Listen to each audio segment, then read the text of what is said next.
পৃথিবীর বুকে এমন কিছু রহস্য লুকিয়ে আছে যা দেখার জন্য শুধু সাহসের নয়, বরং প্রয়োজন এক অদম্য আবেগের। এগুলি এমন সব জায়গা যেখানে ইতিহাস, বিজ্ঞান এবং প্রকৃতির অদ্ভুত সব খেলা বা মিরাকেল এক হয়ে আপনাকে অবাক করে দেবে। প্রকৃতির এমন এক জগৎ যেখানে মাটির নিচে সুড়ঙ্গে আজও মৃত্যুর প্রতিধ্বনি শোনা যায়, যেখানে আপনার চোখ এবং বিশ্বাস আপনাকে ধোঁকা দেয়, এবং যেখানে প্রকৃতির তার সবচেয়ে অদ্ভুত এবং বিচিত্র রূপ নিয়ে আমাদের সামনে হাজির হয়। হ্যাঁ, আজ আমি আপনাদের নিয়ে যাব বিশ্বের 6টি রহস্যময় স্থানের সেই রোমাঞ্চকর ভ্রমণে, যেখানে রহস্য এতটাই গভীর যে এই জায়গাগুলি শুধু দেখা যায় না, বরং অনুভব করতে হয়। তো চলুন শুরু করা যাক আজকের ভিডিও। স্বাগত জানাচ্ছি এপিজনের সম্পূর্ণ একটি নতুন পর্বতে। সোকোত্রা আইল্যান্ড, যেটা ইয়েমেনে অবস্থিত, সমুদ্রের নীল ঢেউয়ের মাঝে ইয়েমেন উপকূল থেকে বহু দূরে লুকিয়ে আছে এমন এক দ্বীপ যা দেখলে মনে হবে আপনি পৃথিবীর বুকে নয়, বরং অন্য কোনো গ্রহে এসে পড়েছেন। এখানকার প্রকৃতি এবং জীবজন্তু এতটাই অদ্ভুত যে বিজ্ঞানীরাও অবাক হয়ে যান। এই কারণেই সোকোত্রা আইল্যান্ডকে বলা হয় earth most alien looking place. Socotra দ্বীপে পাওয়া প্রায় 30% গাছপালা এবং প্রাণী পৃথিবীর আর কোথাও পাওয়া যায়নি। এখানকার সবচেয়ে বিখ্যাত গাছ হলো ড্রাগন ব্লাড ট্রি। এর ডালপালাগুলো উল্টানো ছাতার মতো আকাশের দিকে ছড়িয়ে থাকে এবং এর আঠা বা রস রক্তের মতো লাল, যাকে বলা হয় ড্রাগন ব্লাড। এছাড়াও এখানে আছে অদ্ভুত সব সরীসৃপ, বিরল পাখি এবং এমন সব গাছপালা যা দেখতে কোনো সায়েন্স ফিকশন সিনেমার এলিয়েন ডিজাইনের মতো মনে হয়। এখানকার পরিবেশ বালুকাময় তটরেখা এবং অদ্ভুত আকৃতির পাহাড়, সব মিলিয়ে সোকোত্রা একটি জীবন্ত রহস্য। ম্যাগনেটিক হিল, যেটা ভারতে অবস্থিত। আপনি কি কখনো ভেবেছেন আপনার গাড়ির ইঞ্জিন বন্ধ থাকা সত্ত্বেও খারাপ পাহাড় বেয়ে আপনি উপরে উঠে যাচ্ছে?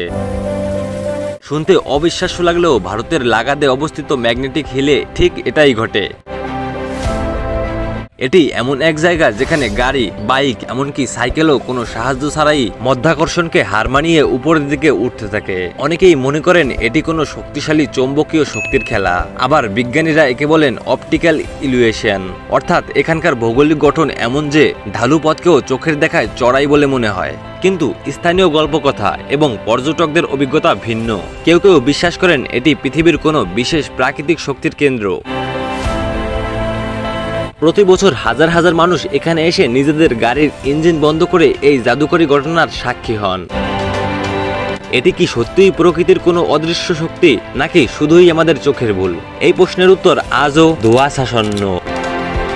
সভালবার্ড গ্লোবাল সিল্ড ভল্ট, যেটা নরওয়েতে অবস্থিত, বিশ্বের সবচেয়ে ঠান্ডা এবং জনমানবিহীন এক প্রান্তে, যেখানে মাসের পর মাস সূর্যের দেখা মেলে না, সেখানে বরফের নিচে লুকিয়ে আছে মানবতার শেষ আশা। এটি হলো সভালবার্ড গ্লোবাল সিল্ড ভল্ট। একে বলা হয় ডুমসডে ভল্ট বা কিয়ামতের দিনের সিন্ধু। এখানে সারা বিশ্বে সব ধরনের ফসলের বীজ সংরক্ষণ করে রাখা হয়েছে।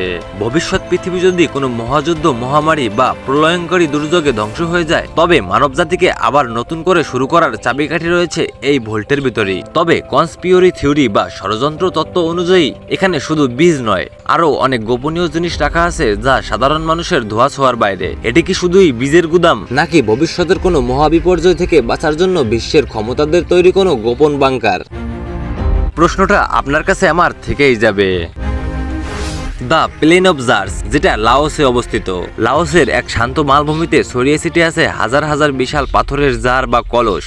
কোনোটি এতটাই বড় যে একজন আস্ত মানুষ তার ভিতরে অনায়াসেই দাঁড়িয়ে যেতে পারবে। তবে সবচেয়ে রহস্যজনক বিষয় হলো এগুলোর কোনো লিখিত ইতিহাস নেই। কেউ জানে না এই জারগুলোকে কে বানিয়েছে, কবে বানিয়েছে বা কেন বানিয়েছে। প্রাচীনকালে কোনো এক যুদ্ধে জয়ের পরে দৈত্যরা এই বিশাল পাত্রগুলোতে মদ পান করেছিল। অন্যদিকে প্রত্নতাত্ত্বিকরা মনে করেন